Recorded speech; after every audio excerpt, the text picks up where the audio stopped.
Hi, welcome to What the Flick. I'm Christy. That is Alonzo. That is Matt. They're going to talk about Tampopo, which is back out again 30-something years later.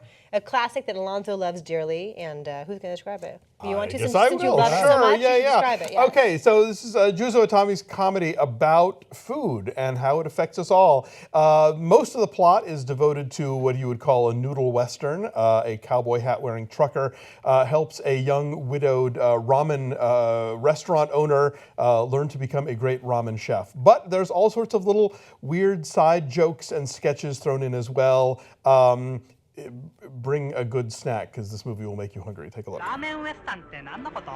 ある町にふらりとやってきた男がラーメン屋の美しい未亡人を助け、その店を町一番のラーメン屋にして去っていく物語。つまりチェーンのラーメン版。それがタンポポだ。なんだもんで戻せ。できるまで何でもやると。ずらり勢ぞろいした色とりどりの男。フルーツアラモードみたいな。そして可愛い女たち。うわー。蓋を開けると美味しそうな男と女がぎっしり詰まっている。幕の内弁当みたいな。それがタンポポだ。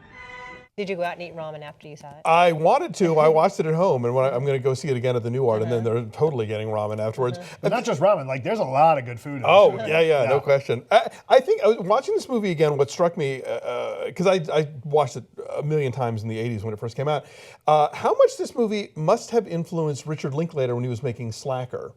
Because this is a movie where, like, characters will be talking on a sidewalk and somebody will walk by them and then the camera will follow that person and then go off and tell their story for a while and then come back to the main characters There's again. like a shaggy looseness kind of about its form.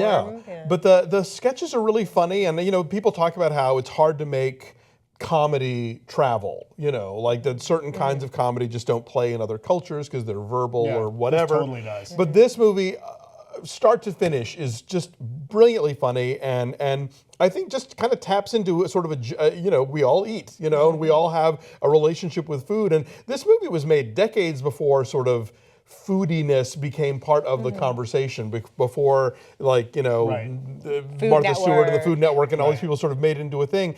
But I remember one of my favorite reviews from when it came out was Pauline Kael said that it's the kind of movie that amuses different people in different ways. And when you're watching it in the theater, it's as though somebody were sneaking around tickling people at random because, like, that guy will laugh and then that guy will laugh. And I adore this film. Yeah, there's some, you know, I'm glad you brought that up, because this is a movie that really talks about the sensuality and food, and in many places maps that out to sex in a way that people like would have been really taboo. Like, now we look at it and you're like, all right, fine. I've been there, done that. Yeah, we saw 9.5 weeks now. Right, but this movie really makes and does it in a way that's funny and amusing, and which makes it, I think, even that much more powerful and sometimes shocking. My only issue with this movie is that in some cases I felt like the meandering gets a little unfocused in a couple of places and maybe doesn't have quite the impact. But you're wrong. There are some really great moments, like with the old man that, you know, the young lady drops him off. It's like, all right, don't eat this and don't eat that and don't eat this because they almost killed you last time. And the minute she's out the door, like the waitress comes and is like, here's this and here's that and here's this, and then sure enough, like it almost kills him again. Like, it's so. There are these jokes in here that you will laugh at because you recognize. Yeah. And then there's things in here, like the scene with the egg yolk is so. It takes this notion of sensuality and makes it both absurd and sensual at the same time. Yeah. Which is a really fine line, which incidentally Ken Watanabe, sexy young Ken Watanabe as the white-suited gangster who has he's not the gangster. Yes? No. He's Gunn. Oh, right. Sorry. Yes. My mistake. Yes. Sorry. Right. I'm looking at the thing. I'm getting it wrong. Nonetheless, but yeah, he's young, great. Young hot Ken Watanabe. He's still young hot Ken Watanabe. Nobuko Miyamoto, who was Itami's widow, who plays Tampopo, is just such a. It's that cliche about how, like, she's like lit from within, you know, but she just gives off this aura of sweetness, and she's really funny, and she starred in a bunch of his movies and the 2 Taxing Woman movies. And okay, Janus Films, I know you're watching.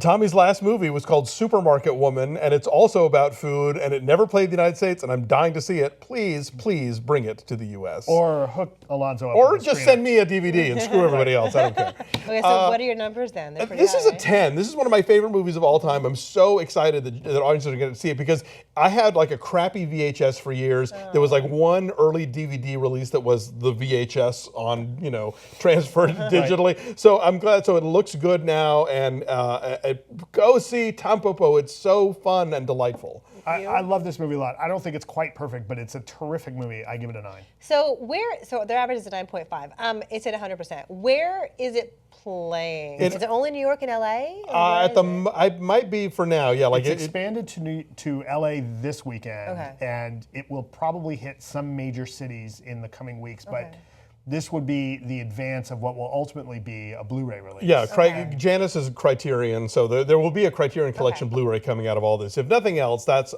heading your way. But if this movie is opening near you, like if that Wim Wenders series came near you, like at your local college or something, keep an eye out for this movie. It's the best. It's terrific.